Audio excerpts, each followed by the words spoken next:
kick off this Bears Now mailbag with Adam Downing's $2 super chat. Appreciate the donation, Adam. He says, can't believe that win. Turnaround season?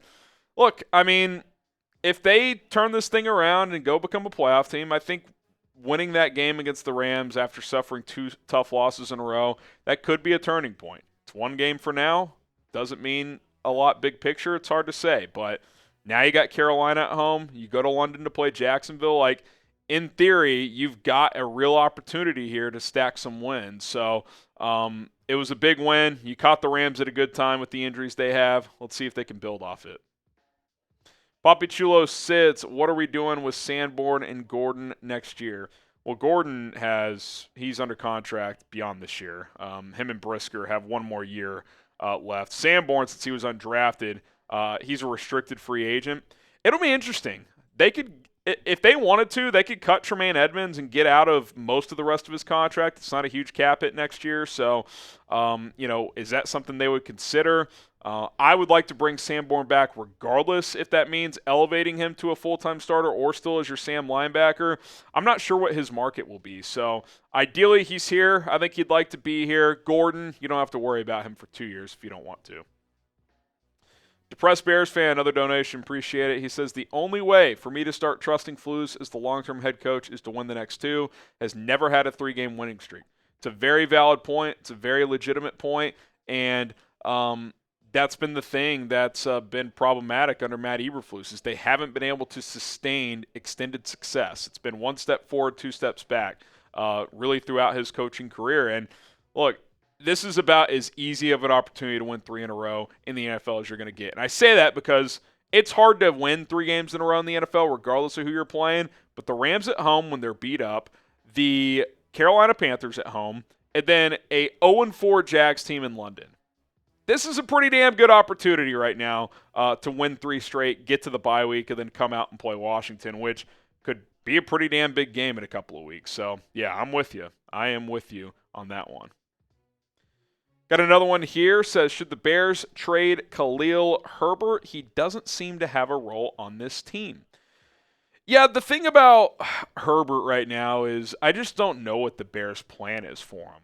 Like, I think what you saw against the Rams, you got to be pretty excited about, right? With DeAndre Swift finding some success. He's got home run hitting ability. Obviously, he catches the ball well. Roschon is kind of your thumper, can break tackles, be your goal line back, short yardage. I mean, Khalil Herbert has 4 carries in 4 games. I mean, what is he doing here? Like, and quite frankly, I kind of feel bad for him because you can't tell me that he is not a top 64 NFL running back. That he can't be a top 2 back on most teams and a starter on a handful. I think he would start in Dallas. I think he would start for a couple other teams. And right now, he appears to be the 3rd running back. And, we're not even talking about Velus Jones, who's been a healthy scratch. So it felt when roster cutdown came that you kept too many backs, and I think that's played out. Like, you have guys who don't really have a role for you. So I'm curious to see if he's someone that you could trade for a late pick before the deadline. Do you give him an opportunity to earn a role? I don't know. I kind of like the Swift and Roschon combination, and with Herbert entering a contract year, if you can get a pick for him, maybe you just ship him out. Should the Bears trade Khalil Herbert? What say you? Type T for trade or K for keep? 6th-round pick, would you just take it at this point? He's not playing. I was hesitant to do that out of camp, but if you're not going to play him on offense, like, is his 10 special team snaps a game worth keeping him if you can get a 6th? I don't know what his value is, but if there's something out there, I think you'd have to consider it. Dr. Voodoo, anyone seen Velus? That draft capital would have been nice. Yeah, I just kind of alluded to him, right? Velus had a strong preseason, looked great as a running back, and then he comes out in the opener and muffs a kickoff, and it's a turnover.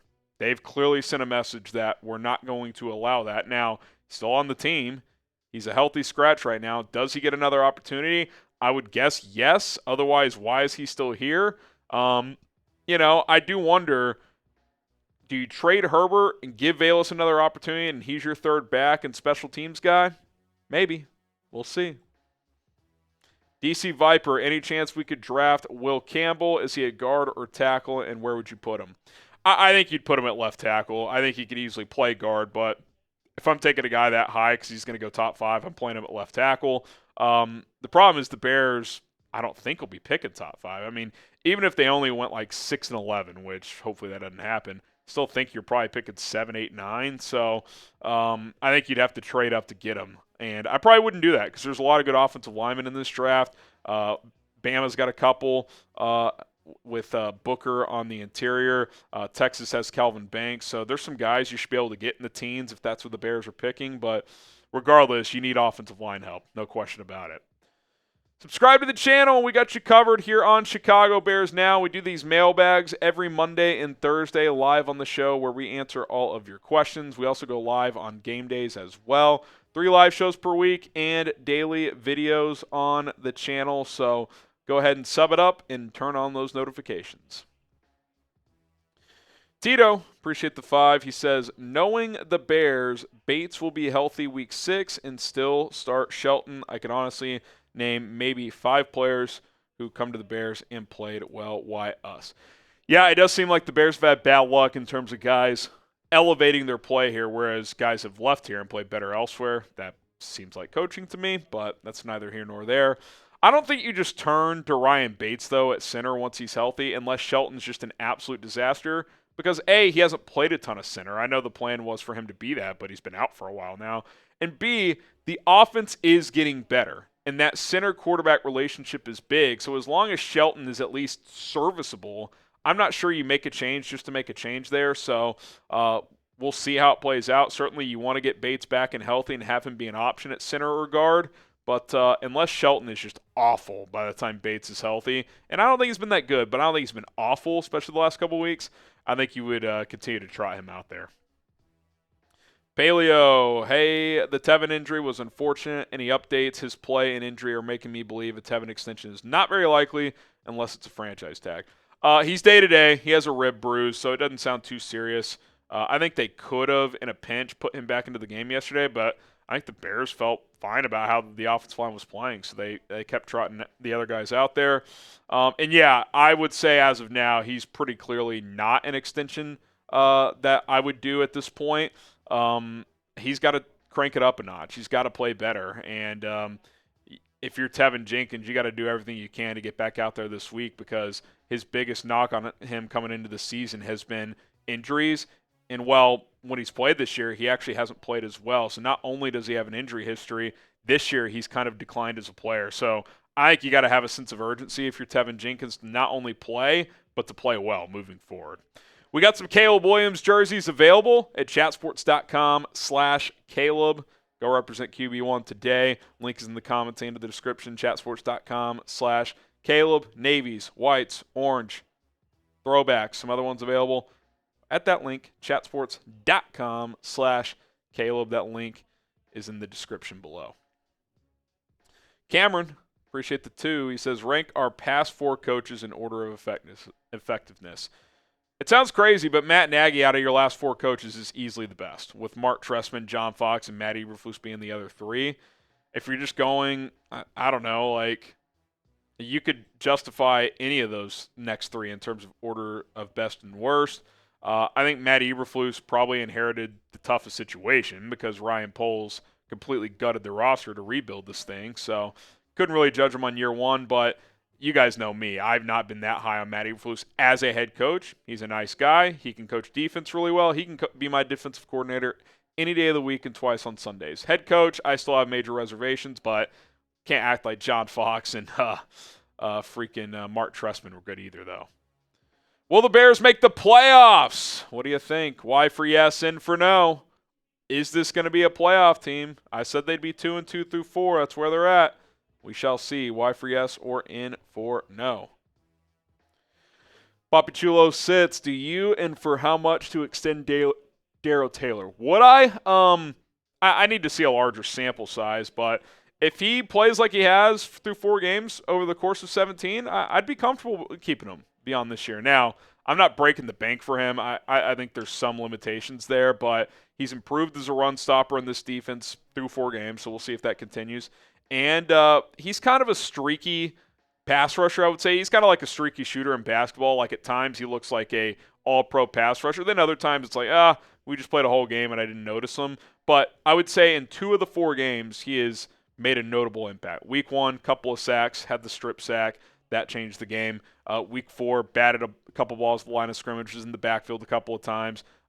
And weeks 2 and 3 didn't see him as much. So it's been a little up and down, but I'd say overall he's played pretty well. And for a 6th-round pick, you've already gotten your money's worth there. The question is, do you keep him beyond this year? I would let this year play out a little bit more, but if you can get a team-friendly deal, then yeah, I like him. He's a good player.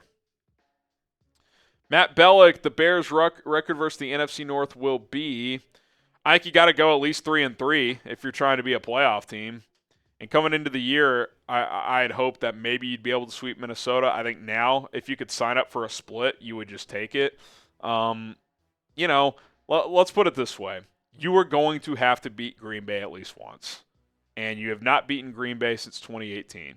Is this the year that changes? I don't think you could afford a sweep against the Packers because you have too many tough games on this schedule. You're going to lose some other games, so you can't afford to get swept by Green Bay. So can you split across the board? If you could sign up for a 3-3 NFC North record right now, would you take it? Yes or no in the comments. Let me know. Trooper, appreciate the 5. He says, Caleb's improving week by week. He needs more help on the O-line, but the Bears are slowly getting better. Yeah, I think it's one of those where we all want instant gratification, right? We want him – frankly, we want him to put up the Jaden Daniels numbers, but all things are not equal. That offensive line, even though on paper doesn't look that good, they've been clean. They've kept Jaden clean. Cliff Kingsbury has done well with Jaden. Now, I think the Bears have played some tougher defenses than Washington has, and I don't regret the pick at all. I think we got to chill with, they should have taken Jaden. They screwed up again. We're 4 games in. But what I am excited about and what you should be excited about is from week 1 to week 4, he's already much improved. He's already looking more comfortable. He's already playing at a different level. That's what you want, linear progression, and we've seen that from the rookie quarterback. Henry Hip, we get 9 wins. Do Waldron and Flus stay? That's a tough call, Henry. How does it look? Did they get a lot better from week 1 to week 17, week 18? Did they make the playoffs with 9 wins? Did Caleb Williams make steady strides throughout the season? I think those are all questions you have to answer. And if it's mostly yeses, I would guess they'd be back. If it's a lot of some yeses, a lot of nos, a lot of I'm not really sure, then I think you'd really have to consider what you want to do. Give me a follow on Twitter and Instagram. It's at HGramNFL. DMs wide open. If you want to talk some Bears, some NFL, some life, I'm an open book at HGramNFL. Hit your boy up on social media.